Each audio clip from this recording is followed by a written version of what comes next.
बड़ा मकसद हासिल ना हो रहा हो तो मकसद के छोटे हिस्से बनाकर कोशिश करो। निशान सजदा बनाकर कभी गुरूर ना करना, वो नतीजा हमेशा नियतों से निकालता है। वो बंदा इंसानों की फहरिस्त से खारिज समझा जाता है जिसमें एहसास न हो। किसी को वक्ती तस्कीन देना भी नेकी है। बंदे का मेयार ही इसकी खूबियों को वाज़े करता है।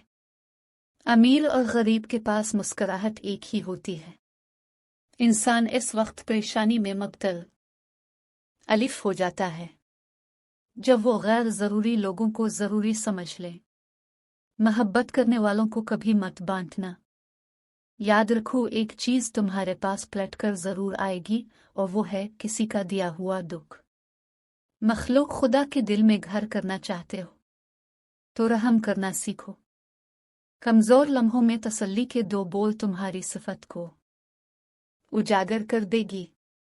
तुम्हारी खुशियां हालात से नहीं बल्कि तुम्हारे किए जाने वाले फैसलों से बुनती है। पछतावा इन लोगों की जिंदगी का हिस्सा बन जाता है जो लोगों के सब्र का इम्तिहान लेते हैं। किसी भी काम की ताखीर को अपनी बेहतरी समझो। इंसानों के साथ भी इसी तरह समझौता करो जिस तरह तुम अपने हाल अद से करते हो।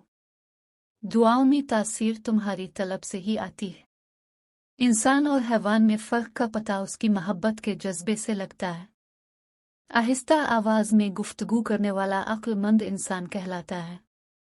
अगर तुम लोगों के सामने हाथ नहीं फैलाना चाहते तो अपनी आमदनी का निस्फ खर्च किया करो। ज़िन दिग का मकसद चाहते हो तो सब्र रखो। अपनी रूह का सुकून चाहते हो तो लोगों में इंसाफ किया करो। खुद को सरापा सादगी में रखो।